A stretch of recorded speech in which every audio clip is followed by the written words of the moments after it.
Bonsoir. Aujourd'hui, nous apportons un commentaire au journal de 20 heures de SFR1. Après le crash de l'avion MH17 de la Malaysian Airlines en Ukraine jeudi dernier, les ministres des Affaires étrangères de l'UE se voient à nouveau sous la forte pression d'aller plus loin concernant les sanctions contre la Russie. Comme chacun le sait, le mercredi 16 juillet, les chefs d'État et de gouvernement ont déjà renforcé les sanctions contre la Russie.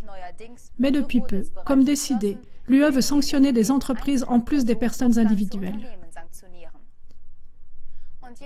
Et chaque nouvel événement semble toujours approprié pour renforcer immédiatement les sanctions. La Première Guerre mondiale avait été déclenchée par l'attentat de Sarajevo. Le processus s'est effectué de la même manière qu'aujourd'hui. Les coupables étaient immédiatement désignés. C'étaient alors les Serbes et leurs organisations clandestines nationalistes. Aujourd'hui, ce sont les Russes ou les séparatistes pro-russes d'Ukraine qui seraient responsables de tout. C'est pourquoi ils seraient aussi responsables de la chute de l'avion MH17. Et même avant que l'enquête ait commencé, l'UE parle déjà haut et fort de sanctions contre des secteurs entiers de l'économie russe. Bien qu'on doive admettre, en même temps, que rien n'a été prouvé. Ni que les rebelles ont abattu l'avion, ni quel rôle la Russie a joué. Et même, bien que le chef d'État russe Poutine se soit déclaré immédiatement pour la collaboration internationale, nos médias occidentaux présentent encore une fois tout cela comme si l'UE devait exiger énergiquement, avec de grands efforts, que la Russie coopère dans l'enquête sur le crash. Pourtant, depuis le début, Poutine et la Russie se sont dit prêts à coopérer tout de suite, comme Poutine l'a dit. Il faut absolument tirer au clair ce malheur en détail, et la Russie va faire tout son possible pour éclaircir cette catastrophe, afin qu'une image objective de tous les rapports de cause à effet puisse être établie. Pourquoi les mass-médias mentent-ils de nouveau à tout le monde dans cette affaire, et en plus en toute connaissance de cause? Sergueï Lavrov, le ministre des Affaires étrangères russe, a lui aussi insisté depuis le tout début en faveur de l'élucidation immédiate et indépendante de cette catastrophe. Pourquoi les mass-médias déforment-ils les faits si obstinément? Un mensonge médiatique qu'on fait circuler en toute connaissance de cause, chers téléspectateurs et avocats, doit être reconnu pour ce qu'il est vraiment. Un délit envers la population. Un délit, parce qu'il ne s'agit pas seulement ici de résultats de football mal lus. Il s'agit de propagande de guerre qui manipule toutes nos nations occidentales pour qu'elles veuillent la guerre. Finalement, il s'agit de vie ou de mort. Le ministre russe des Affaires étrangères, Lavrov, s'en est plaint expressément à la télévision. Je cite, « De Kiev coule une rivière de mensonges concernant ce qui se passe. On rejette la faute sur les autres, mais on ne reconnaît pas sa propre culpabilité. Espérons que cette catastrophe provoquera la désillusion de ceux qui ont donné les ordres pour cette guerre. » Alors que quelques minutes après le crash, Poroshenko rejetait la faute sur la Russie, celle-ci, dès l'annonce de la catastrophe, a même demandé une commission internationale indépendante d'experts pour tirer au clair tous les faits en détail.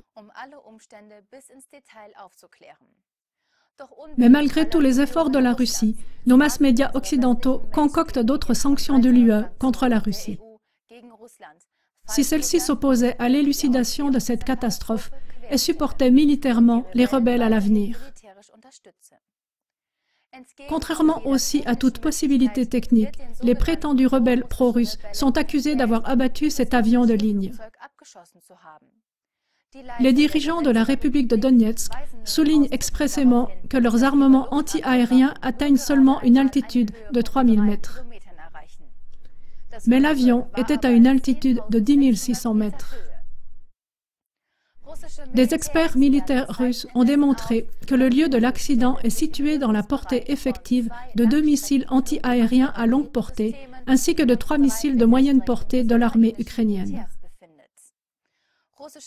Des systèmes de radar russes auraient enregistré des activités le jour du crash.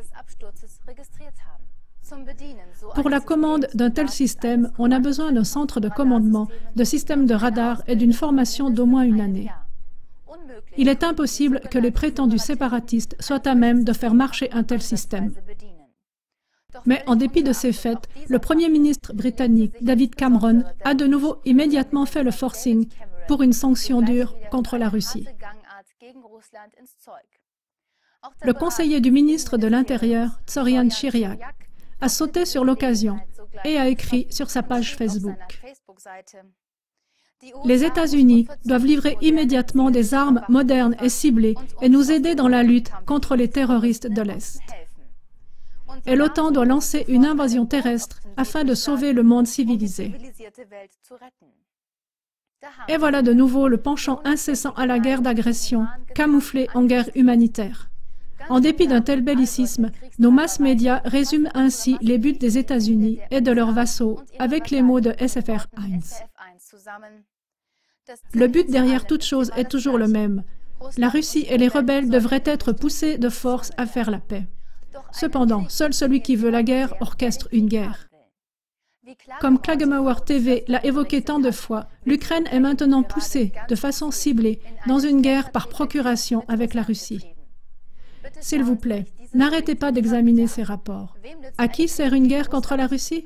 Bien sûr, aux États-Unis. La Russie est en gain de vitesse à tous égards. Les États-Unis sont complètement en faillite et ils peuvent très bien faire l'usage d'une guerre pour détourner une fois de plus l'attention de leur situation précaire et pour annuler leurs dettes. Si quelqu'un veut de la guerre, alors ce seraient les bellicistes des États-Unis et pas les Russes. Conclusion. Dans le cadre de la catastrophe actuelle, seule l'armée de l'OTAN ukrainienne possède des missiles capables d'abattre un avion à une altitude de 10 600 mètres. Mais il faut d'abord clarifier la question de fond. C'est-à-dire, cet avion de transport a-t-il réellement été abattu par un missile? Il faudrait que tous les médias principaux s'efforcent d'avoir des rapports meilleurs et plus objectifs et d'avoir avant tout des contre-voix claires, au lieu d'apporter constamment de l'eau au moulin des bellicistes des États-Unis.